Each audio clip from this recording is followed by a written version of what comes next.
नमस्कार विद्यार्थी मित्रांनो. चालू घडामोडी मराठीमध्ये आपलं स्वागत आहे. तर पहा, ग्लोबल टीचर पुरस्कार हा कोणाला जाहीर झालेला आहे. तर पहिला ऑप्शन बघा, डॉक्टर एरेनार आहे. दुसरा ऑप्शन आहे रुबल नागी. तिसरा ऑप्शन आहे विनोद कुमार शुक्ल आणि चौथा ऑप्शन आहे प्रवीण कुमार. तर याचं जे योग्य उत्तर आहे ते आहे ऑप्शन क्रमांक 2 रुबल नागी. तर काही विशेष माहिती बघूया जे ऑप्शन दिले आहे त्यांच्याबद्दल. तर पहा, एम.एस. स्वामीनाथन पुरस्कार डॉक्टर एरिनारेला मिळालेला आहे, हे लक्षात ठेवा. कारण की डॉक्टर एरिनारेला हे डॉक्टर एम.एस. स्वामीनाथन पुरस्कार मिळाला आहे आणि एम.एस. स्वामीनाथन पुरस्कार हा खूप महत्त्वाचा असतो. त्यानंतरचा पुढचा प्रश्न पहा, 59वा ज्ञानपीठ पुरस्कार कोणाला मिळालेला आहे?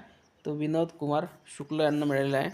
त्यानंतर मेजर ध्यानचंद खेलरत्न पुरस्कार गुकेश डी शतरंज यांना मिळालेला आहे. आणि हरमनप्रीत सिंग हॉकी, प्रवीण कुमार पॅरा ऑलिम्पिकसाठी आणि मनू भाकर शूटिंगसाठी, या सर्वांना मेजर ध्यानचंद खेलरत्न पुरस्कार हा प्राप्त झालेला आहे. जे काही आपल्याला ऑप्शन दिले होते त्याबद्दल आपण महत्त्वाची जी माहिती आहे ती बघितलेली आहे. कारण की विद्यार्थी मित्रांनो, प्रवीण कुमार हे नाव जर तुम्हाला आलं तर डायरेक्ट ते विचारतील की प्रवीण कुमार हे नाव कशाशी संबंधित आहे. तर त्यांना सरळ ऑप्शनचं उत्तर राहणार आहे पॅरा ऑलिम्पिकसाठी किंवा पॅरा ॲथलीट आहे म्हणून ते ऑप्शन उत्तर क्लिक करायचं, ठीक आहे. आणि विनोद कुमार शुक्ल साठी काय आहे उत्तर? तर विनोद कुमार शुक्ल 59वा त्यांना ज्ञानपीठ पुरस्कार मिळाला आहे. यामधून आपले जवळपास 3-4 क्वेश्चन कवर होते. त्यानंतरचा पुढचा प्रश्न पहा, WPLबद्दल आहे आणि WPLवर 100% प्रश्न विचारणार आहे. कारण की महिलांसाठी जे पण काही मॅचेस असतात, ज्या विशेष गाजलेल्या असतात, त्यावर 100% प्रश्न हे विचारत असते. तर बघा, WPLमध्ये ऑरेंज कॅप मिळवणारी पहिली भारतीय महिला. आता शब्द लक्षात घ्या, पहिली भारतीय म्हटलेलं आहे, म्हणजे याच्या आधी कोणत्याच भारतीय महिलांनी आजपर्यंत ऑरेंज कॅप ही मिळवलेली नव्हती आणि म्हणूनच त्यांनी म्हटलेलं आहे पहिली भारतीय. आणि म्हणूनच हे विशेष प्रश्न होऊन जाते हावला, कारण पहिली महिला खेळाडू आहे ही ऑरेंज कप मिळवणारी.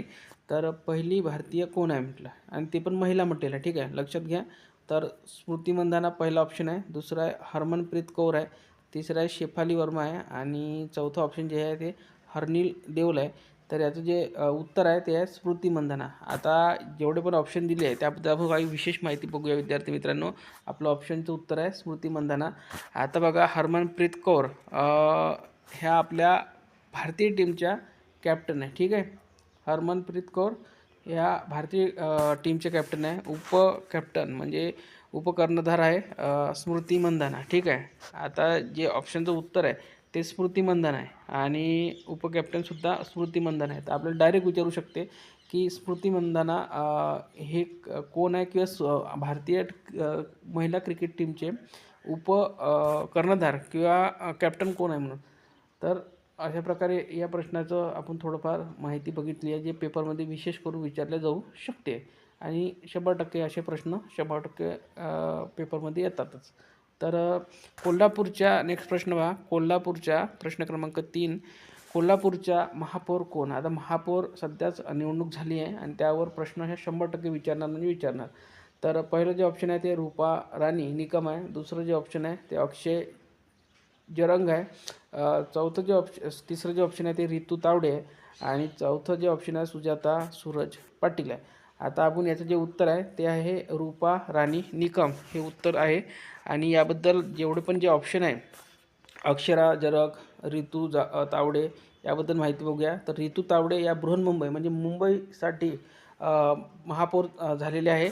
त्यानंतर अक्षय जरगसाठी बघूया. त्यानंतर बघा, नवी मुंबईची जी महापौर झालेली आहे ते जे आपलं चौथा ऑप्शन आहे सुजाता सूरज पाटील. तर या आहे नवी मुंबई महानगरपालिकेच्या नवीन महापौर झालेल्या आहे, हे लक्षात ठेवा.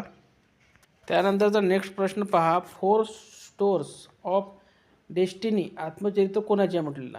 तर याचं जे योग्य उत्तर आहे ते आहे Manoj Naravane, 4 stores of destiny. आणि हे प्रश्न 100% विचारण्यात येणार आहे, कारण की हे आत्मचरित्र आहे. आत्मचरित्र पुरस्कार लेखक याच्यावर प्रश्न 100% विचारते आणि हे विशेष विचारण्याचं कारण म्हणजे कारण की हे चर्चेत आहे, ठीक आहे.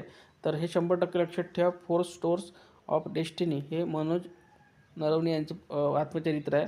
त्यानंतर विकास लाखेरिया याच्याबद्दल बघूया. तर विकास लाखेरिया हे आसाम रायफलचे प्रमुख आहे, हे लक्षात ठेवा. त्यानंतर राकेश अग्रवाल बघूया. तर राकेश अग्रवाल हे NIAचे प्रमुख आहे आणि सुनील रामानंद हे CIDचे प्रमुख आहे. तर हे तिन्ही महत्त्वाचे आहे ऑप्शन. आपण याचं विश्लेषण बघितले की हे कोणत्या पदावर आहेत. त्यानंतर ट्विस्टेड प्रश्न आणि जे तुमचे 1 मार्क सर्व विद्यार्थ्यांच्या समोर तुम्हाला घेऊन जाऊ शकते. मेरिटचा क्वेश्चन आहे. या अंडर-19 विश्वकप जिंकणाऱ्या टीमचा म्हणजे भारतीय टीमची हे आहे टीमचा कॅप्टन आयुष म्हात्रे. आता आयुष म्हात्रे याच्यासाठी विशेष आहे कारण की तो महाराष्ट्राचा आहे. तर कोणत्या जिल्ह्यातील आहे, ठीक आहे, महाराष्ट्रातील कोणत्या जिल्ह्याचा आहे तो. तर पहिलं जे ऑप्शन आहे ते पुणे, दुसरं जे ऑप्शन आहे नागपूर, तिसरं जे ऑप्शन आहे पालघर आणि चौथं जे ऑप्शन आहे ठाणे. आणि याचं जे उत्तर आहे जो आयुष म्हात्रे आहे अंडर-19 वर्ल्ड कप टीमचा कॅप्टन, तो पालघर या जिल्ह्याचा आहे, ठीक आहे.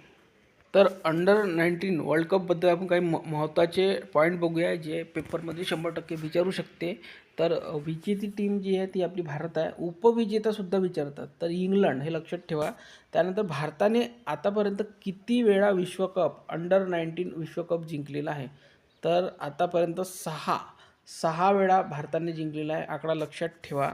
आणि ही जी फायनल मॅच झालेली आहे ही कुठे झाली आणि कोणत्या तारखेला झाली हे सुद्धा लक्षात ठेवा. तर 6 फेब्रुवारी 2026 रोजी झिम्बाब्वेमधील हरारे येथील झालेल्या अंतिम सामन्यात भारताने इंग्लंडचा पराभव करून 6व्यांदा 19 वर्षाखालील अंडर-19 विश्वचषकावर आपले नाव कोरले आहे. त्यानंतर विजेता आपल्याला माहिती आहे भारत आहे, पण त्या भारतीय टीमचा कर्णधार जो आहे तो आहे आयुष म्हात्रे आणि तो आहे विशेष म्हणजे आपल्या महाराष्ट्राचा. आणि महाराष्ट्रामधील कोणत्या जिल्ह्याचा आहे तर तो पालघर या जिल्ह्याचा आहे. उपविजेता जी टीम आहे ती आहे इंग्लंड आणि त्याचा कर्णधारसुद्धा विचारू शकते तर लूक बेनकेनस्टाईन, हे लक्षात ठेवा कारण की खूप महत्त्वाचा प्रश्न आहे, चर्चेतील प्रश्न आहे. त्यानंतर बघा बार काउन्सिल ऑफ, प्रश्न क्रमांक 6 बघा, बार काउन्सिल ऑफ महाराष्ट्र गोव्याच्या अध्यक्षपदी कोण आहे. तर पहिला जो प्रश्नाचा ऑप्शन दिलेला आहे ते ॲडव्होकेट हर्षद निंबाळकर आणि याचं उत्तरसुद्धा ॲडव्होकेट हर्षद निंबाळकरच आहे. ऑप्शन क्रमांक 1 याचं योग्य उत्तर आहे. आणि जे ऑप्शन दिलेले आपल्याला दिनेश माहेश्वरी, जयश्री व्यंकटेशन, याच्याबद्दल आपण महत्त्वाची माहिती बघूया. तर बघा 23वी विधी आयोगाचे जे अध्यक्ष आहे ते दिनेश महेश्वरी आहे, ठीक आहे, खूप महत्त्वाचं आहे. 23वी जी विधी आयोग आहे त्याचे अध्यक्ष कोण आहे तर दिनेश महेश्वरी आहे. त्यानंतर रिसर्च ॲनालिसिस विंग रॉचे अध्यक्ष पराग जैन आहे. तर जे दुसरं ऑप्शन दिलेलं आहे आपल्याला पराग जैन, ते रॉचे अध्यक्ष आहे. आणि रॉचं लॉंग फॉर्मसुद्धा आपल्याला पेपरमध्ये विचारला जाते. त्याचं काय आहे तर रॉ म्हणजे रिसर्च अँड ॲनालिसिस विंग असा त्याचा लॉंग फॉर्म होतो. लक्षात ठेवा, पेपरमध्ये 100% विचारतात असे प्रश्न. त्यानंतर रामसर पुरस्कार 2025 कोणाला मिळाले आहे तर जयश्री व्यंकटेशन, ठीक आहे. जे तिसरं ऑप्शन आहे आपलं ते चुकून रिपीट एकच ऑप्शन झालं, तर तिसरं ऑप्शन तिथं ते होतं जयश्री व्यंकटेशन. आणि ॲडव्होकेट हर्षद निंबाळकर यांच्या बार काउन्सिल ऑफ महाराष्ट्र गोव्याच्या अध्यक्षपदी निवड करण्यात आलेली आहे. त्यानंतर विशेष म्हणजे पहा महाराष्ट्र आणि गोवा बार काउन्सिलचे उपाध्यक्ष कोण आहे. उपाध्यक्षसुद्धा लक्षात ठेवा ॲडव्होकेट उदय प्रकाश वारुंजीकर हे आहे. बार काउन्सिल ऑफ इंडियाचे BCI अध्यक्ष कोण आहे तर ॲडव्होकेट मनन कुमार मिश्रा आहे. आणि बार काउन्सिल ऑफ इंडियाचे BCI उपाध्यक्ष कोण आहे तर ॲडव्होकेट श्री S प्रभाकरन आहे. तर बघा आपण खूप महत्त्वाच्या काही चालू घडामोडी बघितल्या ज्या पेपरमध्ये तुमच्या 100% विचारणार आहे. तर डेली 7 वाजता सकाळी आपल्या चॅनलला चालू घडामोडीचा व्हिडिओ येत असते. त्यासाठी आपलं चॅनल सबस्क्राईब करून ठेवा. व्हिडिओ आवडल्यास व्हिडिओ लाईक करा आणि काही सजेशन असेल काही विचारायचं असेल तर कमेंट बॉक्समध्ये कमेंट करा, नक्की उत्तर दिलं जाईल. धन्यवाद.